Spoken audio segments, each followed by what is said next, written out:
र 12 बुधेमा जब यी नेताहरू दिल्ली गए, नेपालको पावर सेन्टर दिल्ली सारे। अब हामीसँग हाम्रो मुलुकको निर्णय गर्ने जुन निर्णायक हैसियत थियो त्यो गुमेको अवस्था छ। आज संसारमा जहाँ पनि कम्युनिस्ट हिंसा भएको छ, त्यो हिंसामा कतै न कतै अमेरिकनहरूको हात छ। र आजसम्म संसारको इतिहासमा के देखाएको छ भने हिंसाबाट आएको सत्ताले कहीँ पनि स्थिरता ल्याएको छैन। उनीहरू हुन चाहिँ भारतका दलालै हुन् होइन, तर जुन ओलीहरूले जुन राजनीति गरे नि त्यो कालापानीबाटै सुरु गरे। राजा मैनालाई दोषारोपमा गरेर होइन, काङ्ग्रेसलाई दोषारोपमा गरेर यिनीहरूले आफ्नो राष्ट्रवादी छवि बनाए कालापानीबाट। अब यिनीहरू चाहिँ यस्तो अवस्थामा आइपुगे, अब भारतले के गर्यो भने हामीले स्थापित गरेर सत्ता हो भावनाले यिनीहरू हामीसँग लड्न सक्दैन, यिनीहरूसँग हामी जित्न सक्दैन र यिनीहरूले हामी चाहिँ कालापानी खान सक्छौँ भन्ने चाहिँ भारतलाई पर्यो होइन। उसले चाहिँ आफ्नो नक्साभित्र पालेर बाटो पनि बनाउने, सन् 2015मा चाइनासँग चाहिँ एग्रिमेन्ट पनि गर्ने र त्यो हत्याउरीमा चाहिँ उसको मनसुबा देखियो। नेपालमा राजतन्त्र पुनर्स्थापित हुन्छ र अबको राजनीति चाहिँ दल विशेषको हुँदैन। अब व्यवस्थापकीय कुन व्यवस्थापनबाट चाहिँ नेपालको विकास हुन्छ त्यसको चाहिँ तब त्यस किसिमको शैलीको चाहिँ राजनीति हुन्छ, त्यस किसिमको सरकार बन्छ। बुझ्नुभयो? त्यसमा तपाईँको चाहिँ अब हामीले अब नेपालमा काङ्ग्रेस, कम्युनिस्ट, यो दल त्यो दल भन्ने हुँदैन। अब नेपालीमा को कसको दक्षता र क्षमताको आधारमा शासनमा आउनुपर्छ भन्ने मान्यता छ। त्यो प्रकारले राजनीति अबको राजनीति त्यसरी मोडिन्छ भन्ने मैले देख्छु। यदि तपाईँले अहिलेसम्म यस च्यानललाई सब्सक्राइब गर्नुभएको छैन भने प्लिज सब्सक्राइब गरिदिनुहोला र साइडको घन्टीलाई पनि एकचोटि बजाइदिनुहोला। शेखर जङ रायमाझी सरलाई हाम्रो च्यानलहरूमा स्वागत छ। धन्यवाद। अब तपाईँ आज माइतीघर मण्डलामा हुनुहुन्छ होइन, विरोधको लागि। यो विरोध त्यसका लागि मुख्य दुईवटा सेसमा आज एउटा हाम्रो चाहिँ धेरै लामो समयदेखि नो एमसिसीको विरुद्धमा र अर्को चाहिँ यो लकडाउनको विषयमा हो।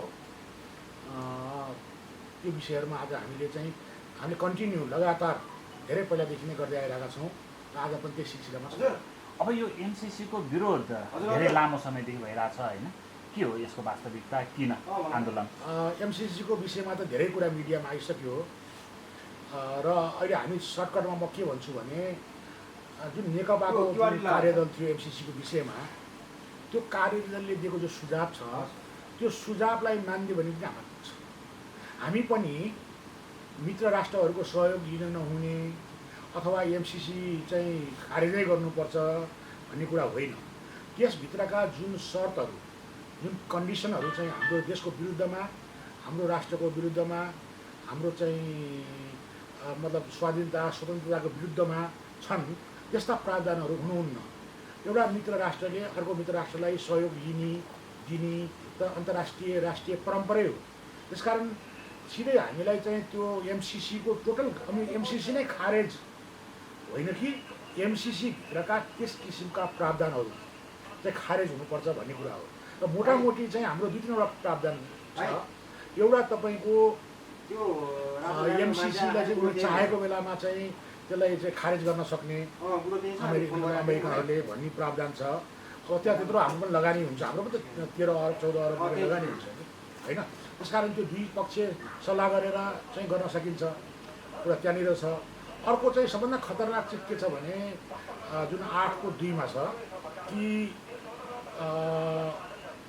यदि हाम्रो कानुनसँग एमसिसीका प्रावधान जुड्यो भने हाम्रो कानुनभन्दा उसको चाहिँ लागु हुन्छ, हाम्रो निरस्त हो भनेपछि त त्यो त बिना हामीले त यस्तो किसिमको चाहिँ नियन्त्रण बाहिरको, बुझ्नु भएन, हामीले चाहिँ नियन्त्रण बाहिरको चाहिँ संस्था मुलुकभित्र आउँदाखेरि हाम्रा स्वतन्त्रतामा, हाम्रा स्वाधीनतामा होइन, हाम्रा चाहिँ अधिकारहरूमा त्यसले चाहिँ तपाईँको चाहिँ त्यो एउटा चाहिँ तपाईँको चाहिँ खतरनाक रूपमा आउन सक्छ।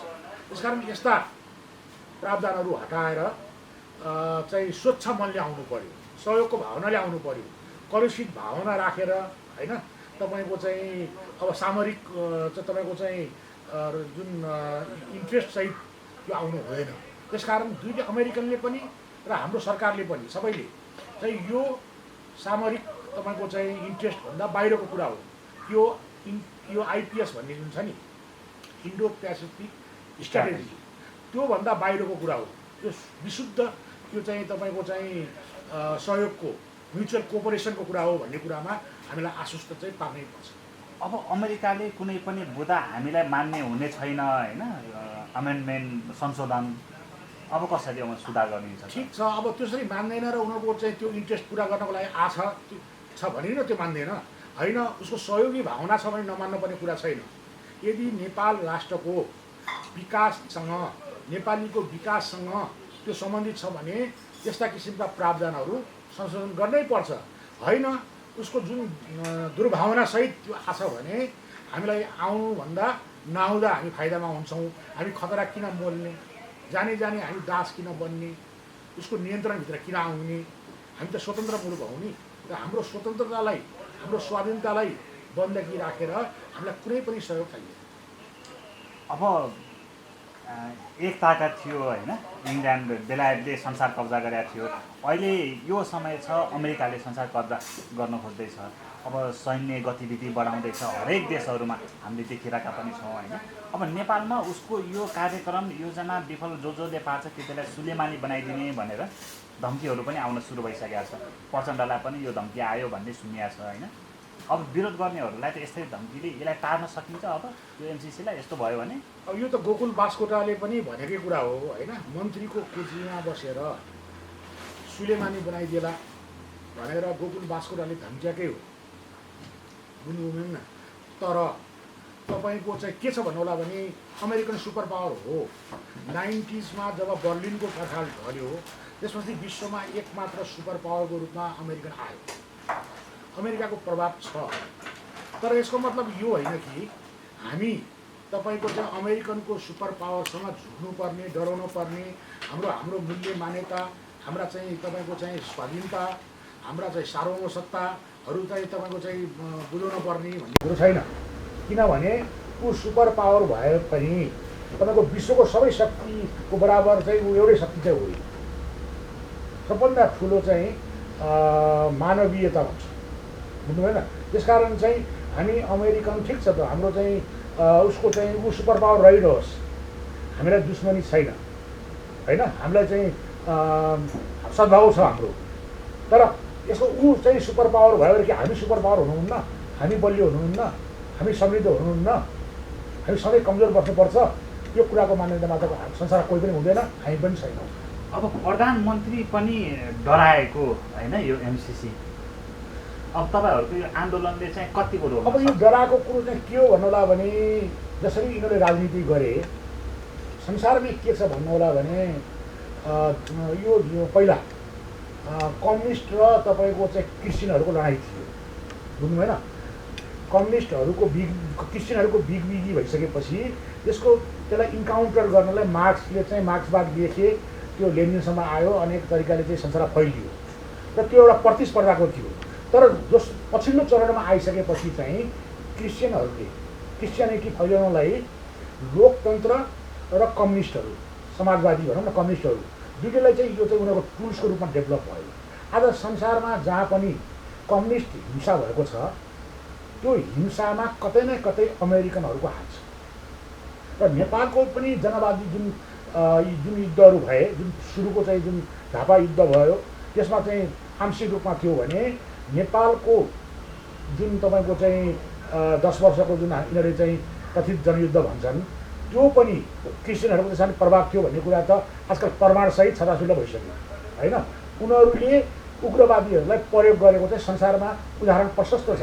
त्यसकारण भोलि पनि यति जस्तो विप्लवहरूले चाहिँ राष्ट्रियताका मुद्दा उठाइरहेका छन्, तर उनीहरूले हिंसा गरेर चाहिँ त्यो तपाईँले चाहिँ जुन खर्चहरू गर्छन् नि त्यो देखिसकेपछि चाहिँ त्यहाँभित्र पनि उनीहरूको चाहिँ साँठगाँठ भयो भन्ने कुरा हामी ठान्नुपर्छ। र अहिले पनि जति पनि हिंसाबाट चाहिँ जुन हिंसात्मक शक्तिहरू छ त्यो शक्तिमा कतै न कतै अन्तर्राष्ट्रिय सुपर पावरहरू जुन चाहिँ तपाईँको चाहिँ चाइनिज, इन्डियन अथवा अमेरिकनहरूको कतै न कतै उनीहरूको हात हुन्छ। त्यसकारण चाहिँ अहिले जो सत्तामा जो शक्तिहरू पुग्यो यिनीहरू जनयुद्ध होइन, झापाली चाहिँ टाउको काट्ने चाहिँ तपाईँको चाहिँ सङ्घर्षबाट आए र आजसम्म संसारको इतिहासमा के देखाएको छ भने हिंसाबाट आएको सत्ताले कहीँ पनि स्थिरता ल्याएको छैन, स्थायित्व ल्याएको छैन र समृद्धि ल्याएको छैन। र आज संसारमा यसमा बहस पनि चलिरहेको छ बुझ्नु भएन। हिंसाबाट आएको सत्ता र शान्तिबाट आएको सत्तामा शान्तिबाट आएको सत्ताले बढी कारगर, स्थायित्व, सुखी, सन्तुष्ट गरेको छ र हिंसाबाट आएको सत्ताले संसारमा काहीँ पनि गरेको छैन। त्यस कारण त्यो विश्वलाई नै हिंसाले चाहिँ ठुलो छतविछत बनाएको छ भन्ने मान्यता हाम्रो। अब ओलीले थेक्न नसकेको यो एमसिसी होइन प्रोजेक्टलाई नेपाली काङ्ग्रेसका सभापतिले पनि बारम्बार ठिक हो। यो तपाईँको सुरुवात नै तपाईँको चाहिँ अब ज्ञानेन्द्र बहादुर कार्की अर्थमन्त्री हुँदाखेरि चाहिँ सम्झौता गरेर आएको छ होइन। त्यसमा चाहिँ शेरबहादुरको चाहिँ हात छ। के छ भन्नुहोला भने नेपालको पोलिटिक्समा अन्तर्राष्ट्रिय शक्तिहरूले विभिन्न तरिकाले चाहिँ उनीहरूले खेल्दै आएको छ र शेरबहादुरजीले पनि अब राजदूत त्यो जुलिया चाङ ब्लक हुँदाखेरि उनको वैवाहिक सम्बन्ध पनि गाँसेपछि उनको पश्चिमाहरूसँगको सम्बन्ध डेभलप भयो भनेर चाहिँ तपाईँको मिडियामा आइरहेकै छ। त्यसपछि उनी चाहिँ अमेरिकन प्रभावमा आए भनेर चाहिँ उनलाई एउटा चाहिँ हामी दोषारोपण पनि छ र त्यो देखिन्छ पनि। र जुन किसिमको चाहिँ कन्डिसनल जुन राखेर चाहिँ शर्तहरू राखेर चाहिँ जुन सहमति गरे, सम्झौता गरे, त्यो सम्झौताले चाहिँ पुरै पश्चिमाहरूको प्रभावमा यिनीहरू परेको देखिन्छ। किनभने आफ्नो देशको हित पनि हेर्न नसक्ने अवस्थामा पुग्नु होइन भनेको चाहिँ टोटल्ली उनीहरू चाहिँ प्रभावित दिखेका नै देखिन्छ। र यो जुन अहिलेको सत्ता छ यो सत्ता चाहिँ तपाईँको चाहिँ एउटा चाहिँ तपाईँको चाहिँ गैर तपाईँको चाहिँ मतलब सामाजिक ढङ्गले आएको हुनाले यो सत्तासँग जुन 12 बुँदे सहमति दिल्लीमा गरे, त्यो 12 बुँदे दिल्लीको सहमतिले हाम्रो नेपालमा हामीहरूको पावर सेन्टर हामीले राजालाई राखेका थियौँ र हाम्रो देशको सार्वभौम सत्ता जनता र राजाकोसँग चाहिँ गाँसिएर बसेको थियो र हाम्रो पावर सेन्टर नेपालमा थियो।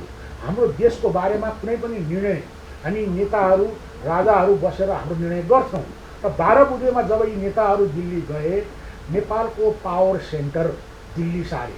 अब हामीसँग हाम्रो मुलुकको निर्णय गर्ने जुन निर्णायक हैसियत थियो त्यो गुमेको अवस्था छ बुझ्नुभयो। त्यसले गर्दाखेरि चाहिँ यिनीहरू चाहिँ तपाईँको चाहिँ विदेशीहरूले अब यिनीहरू विदेशीहरूबाट चाहिँ छलिएर देशको पक्षमा तपाईँको चाहिँ निर्णय गर्न सक्ने अवस्थामा छैनन्।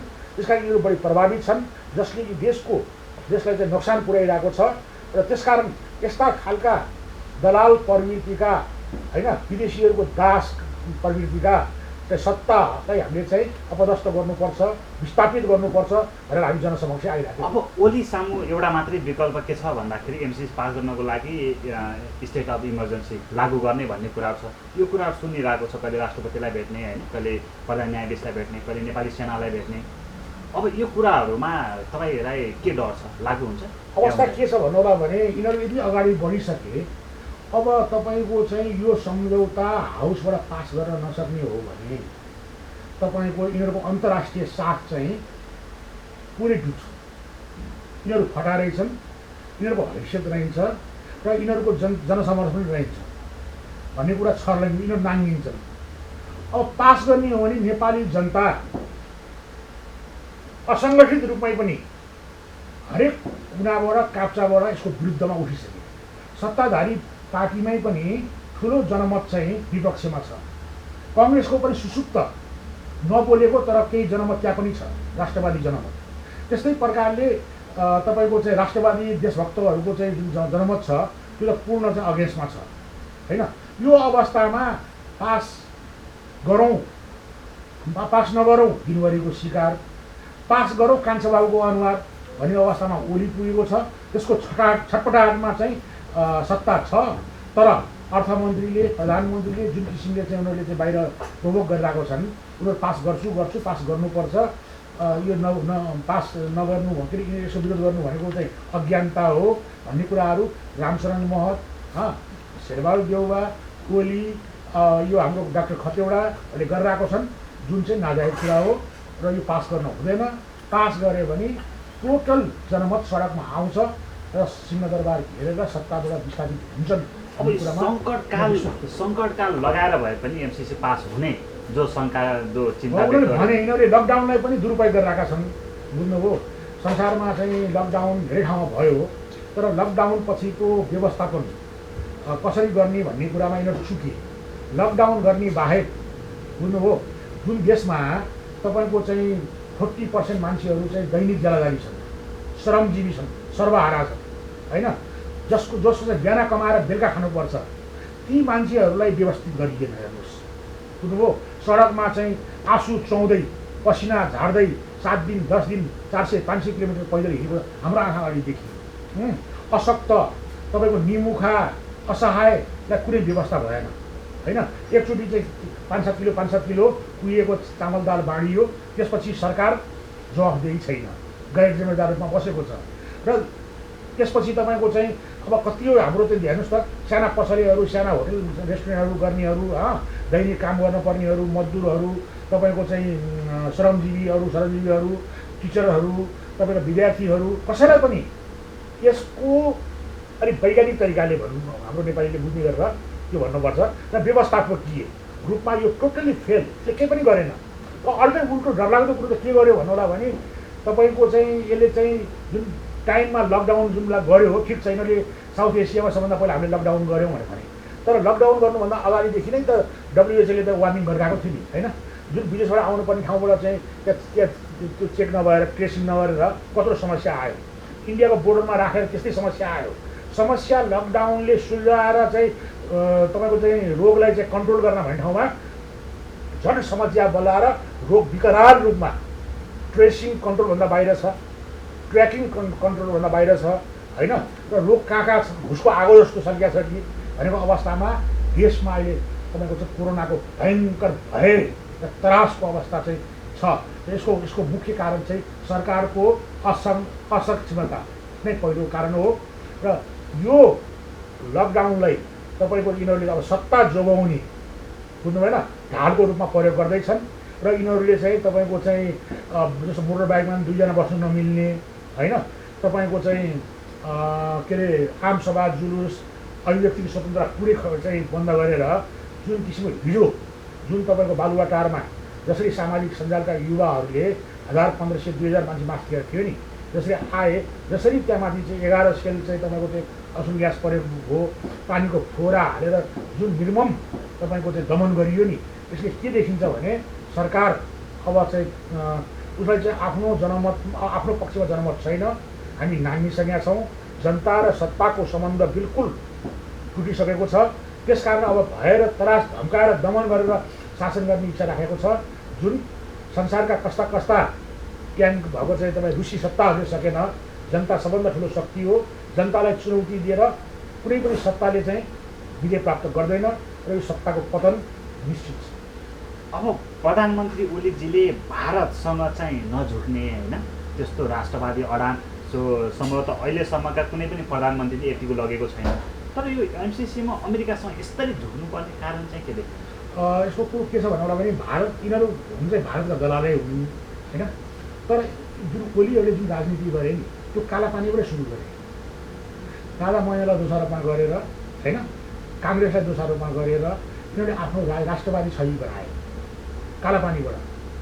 अब यिनीहरू चाहिँ यस्तो अवस्थामा आइपुगे, अब भारतले के गर्यो भने हामीले स्थापित गरेर सत्ता हो भावनाले यिनीहरू हामीसँग लड्न सक्दैन, यिनीहरूसँग हामी जित्न सक्दैन र यिनीहरूले हामी चाहिँ कालापानी खान सक्छौँ भन्ने चाहिँ भारतलाई पर्यो होइन। उसले चाहिँ आफ्नो नक्साभित्र पालेर बाटो पनि बनाउने, सन् 2015मा चाइनासँग चाहिँ एग्रिमेन्ट पनि गर्ने र त्यो हत्याउरीमा चाहिँ उसको मनसुबा देखियो। तर नेपाली जनमत, नेपालीहरू चाहिँ कस्तो भन्नु होला भने त्यो हामीहरू लडाकु हो। विश्वमा गोर्खाली सेना भनेर आज बेलायतको सेनाको अग्रपन्थीमा, भारतकै सेनाको अग्रपन्थीमा पनि नेपाली छन्। र राजा पृथ्वीनारायण शाहले नेतृत्व गरेर चाहिँ तपाईँको त्यो मुलुक निर्माण भएको हुनाले हाम्रा पिता पुर्खाहरू सबै सेना थिए। को मधेसी, को पहाडी, को हिमाली, को पूर्वका, को पश्चिमका सबै सेना थिए। त्यो बेलामा चाहिँ तपाईँको सबै जनताहरू कि सेनामा हुन्थे कि किसान हुन्थे। र पृथ्वीनारायण शाहलाई साथ दिएर चाहिँ बन्यो। र हाम्रो इतिहास, हाम्रो परम्परा, हाम्रो मूल्य मान्यता, हाम्रो संस्कृति नै हाम्रो चाहिँ लडाकु संस्कृति हो, बुझ्नु भएन। र हामीले लडेर देश बनाएको, रगत बगाएर देश बनाएको, बुझ्नु भएन। कसैले दिएको देश होइन यो। हामी कहिले पनि पराधीन पनि छैनौँ, कुरा बुझ्नु भएन। त्यसले गर्दाखेरि चाहिँ हाम्रो कल्चर नै तपाईँको चाहिँ लडाको कल्चर हो, हाम्रो कल्चर नै तपाईँको चाहिँ स्वाभिमानी कल्चर हो होइन। हामी कहिले पनि दास भएनौँ, हामी कहिले पनि अर्काको डोमिनेटमा बसेनौँ। त्यसकारण नेपालीहरू अर्काको डोमिनेटमा बस्नै सक्दैन। यो संस्कृतिसँग यो सत्ताको चाहिँ तपाईँको चाहिँ जुन साइकोलोजी छ त्यो मेल खाएन। मेल नखाइसकेपछि नेपालीहरूले कालापानीमा सहन सकेनन्। प्रत्येक नेपालीको चाहिँ मन दुख्यो, चोट पुग्यो, घाउ लाग्यो र सबै सडकमा आउँदैछन् देशको लागि। र त्यसले गर्दाखेरि चाहिँ ओली बाध्य भयो। र ओलीको अवस्था अहिले के छ भन्नु होला भने सत्ताभित्रै पनि कमजोर अवस्था होइन। त्यहाँनिर तपाईँको माधव नेपाल, प्रचण्ड, झलनाथ, वामदेवहरू एकतिर भएको अवस्था। उसको चाहिँ त सचिवालयमा पनि ऊ अल्पमतमा छ, स्थायी कमिटी त उसले फेस गर्नै सकेका छैन। र यसरी पार्टीभित्र पनि अल्पमतमा अवस्था, यता देशमा जनताहरू पनि सडकमा आगो देखिसकेपछि मर्ता क्या नहीं कर्ता बाध्य भयो। बाध्य भएर नक्सासम्म निकाल्न पुगे होइन। मर्ने बेलामा देश घाँटी भएर मर्नुभन्दा बरु एउटा चाहिँ सत्ता नरह्यो भने पनि एउटा इतिहासमा नाम रहन्छ कि भन्ने उसलाई कता कता परेर उसले चाहिँ लागे। त्यसकारण त्यो नक्सा गर्ने काममा चाहिँ हाम्रो उसलाई समर्थन छ, उसलाई धन्यवाद पनि छ। तर जसरी तिमी चाहिँ तपाईँको चाहिँ यो नक्साको विषयमा लागे त्यसरी एमसिसीको विषयमा पनि उसले स्ट्यान्ड लिनुपर्छ। उसले चाहिँ तपाईँको चाहिँ ती नचाहिँदा शर्तहरू जो हाम्रो देशलाई हानि गर्छ ती शर्तहरू मान्न उनी तयार हुनुहुन्न। त्यो कुरा गर्छन् भनेदेखि उनलाई हाम्रो समर्थन रहन्छ। होइन जबरजस्ती यिनीहरूले ढगले अमेरिकाको आड लिन्छु अनि मनसुबामा उनी यो ल्याउन चाहन्छन् र उनी चाहिँ यो गर्छन् भनेदेखि नेपाली जनमत जसरी कालापानीमा ओर्लेको छ त्यसरी एमसिसीको विरुद्धमा ओर्लिन्छ र सत्तालाई तपाईँको चाहिँ विस्थापित गर्छ। अब हामी नेपालीहरूले चाहिँ चिनको एक चिन नीति मान्नुपर्ने होइन।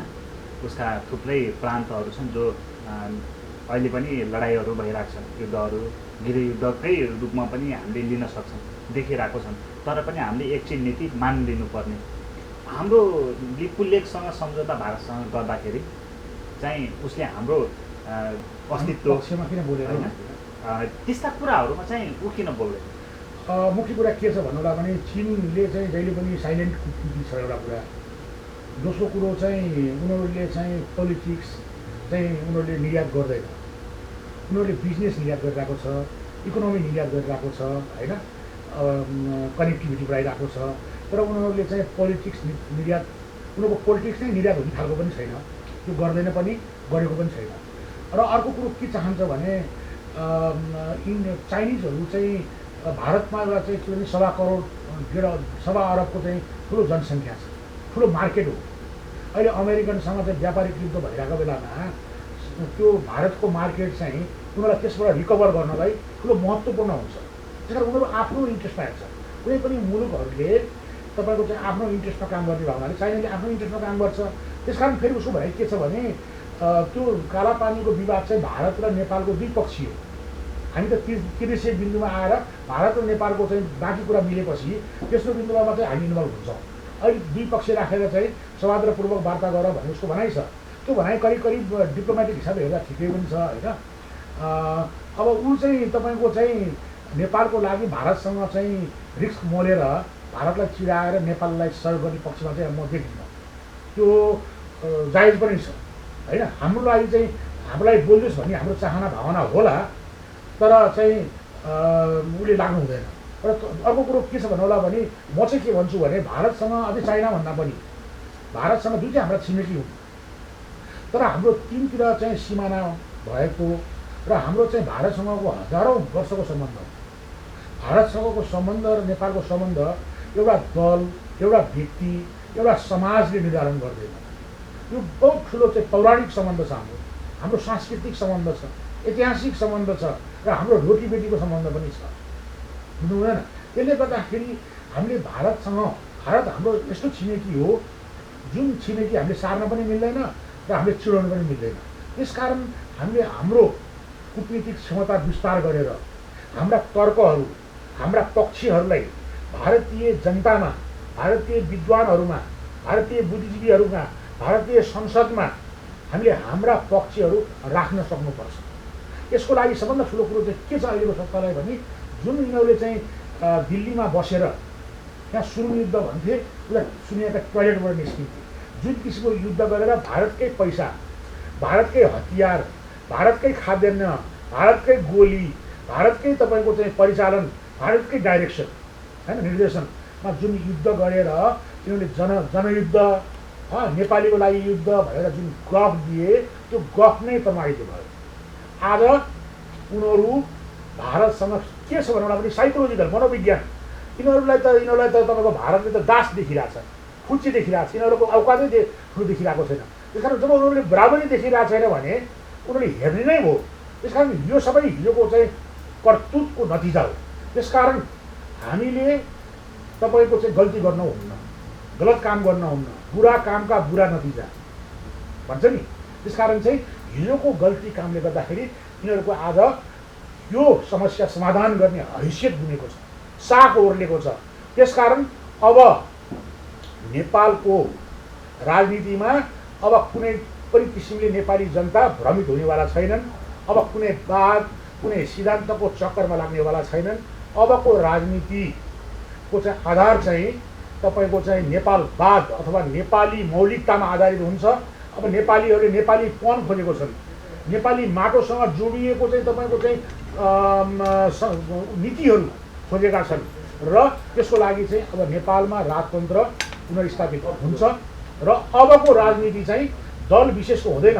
अब व्यवस्थापकीय कुन व्यवस्थापनबाट चाहिँ नेपालको विकास हुन्छ त्यसको चाहिँ त्यस किसिमको शैलीको चाहिँ राजनीति हुन्छ, त्यस किसिमको सरकार बन्छ। बुझ्नुभयो? त्यसमा तपाईँको चाहिँ अब हामीले अब नेपालमा काङ्ग्रेस, कम्युनिस्ट, यो दल त्यो दल भन्ने हुँदैन। अब नेपालीमा को कसको दक्षता र क्षमताको आधारमा शासनमा आउनुपर्छ भन्ने मान्यता छ। त्यो प्रकारले राजनीति अबको राजनीति त्यसरी मोडिन्छ भन्ने म देख्दछु। अब म अन्तिमतिर पनि छु होइन। पश्चिमाको रणनीति भनेको हाम्रो एसिया सार्क राष्ट्रहरू र चीनसँग पनि जोडिएर हामी बिचमा एक प्रकारको मत भिन्नता उत्पन्न गराउने, लडाइँ झगडा गराउने र अस्थिरता उत्पन्न गराएर यहाँ खेल्ने नीति हो भनेर पनि भन्छ। यसमा तपाईँको धारणा चाहिँ के छ? अब यसमा यस्तो छ, हेर्नुहोस्, स्वाभाविक हुन्छ जसरी हाम्रो राष्ट्रिय राजनीति हुन्छ त्यस्तै अन्तर्राष्ट्रिय राजनीति हुन्छ। तपाईँको चाहिँ के छ भन्नु होला भने अब यतिखेर चाहिँ दोस्रो इकोनोमीको रूपमा चाहिँ तपाईँको चाहिँ चिन भइरहेको छ होइन। अमेरिकासँग चाहिँ फर्स्टको लागि प्रतिस्पर्धा छ। अर्कोतिर चाहिँ भारतले पनि राम्रो गरिरहेको छ, क्षेत्रीय शक्तिको रूपमा त्यो पनि विकास भइरहेको छ।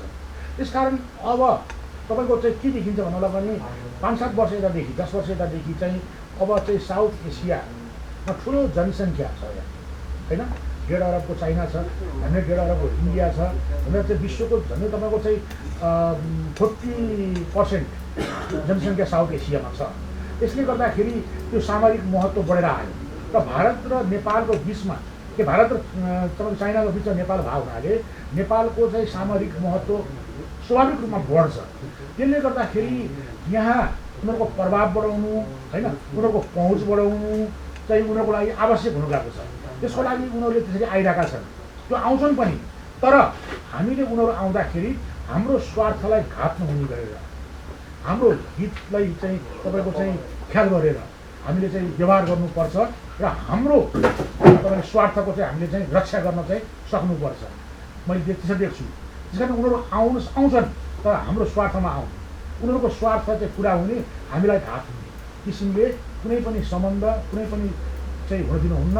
यस्तो कुरामा चाहिँ राजनीतिक सत्तामा बसेका मान्छेहरू सचेत हुन आवश्यक छ। हस्, समय र सन्दर्भको लागि शेखरजङ राईमाझीलाई धेरै धेरै धन्यवाद।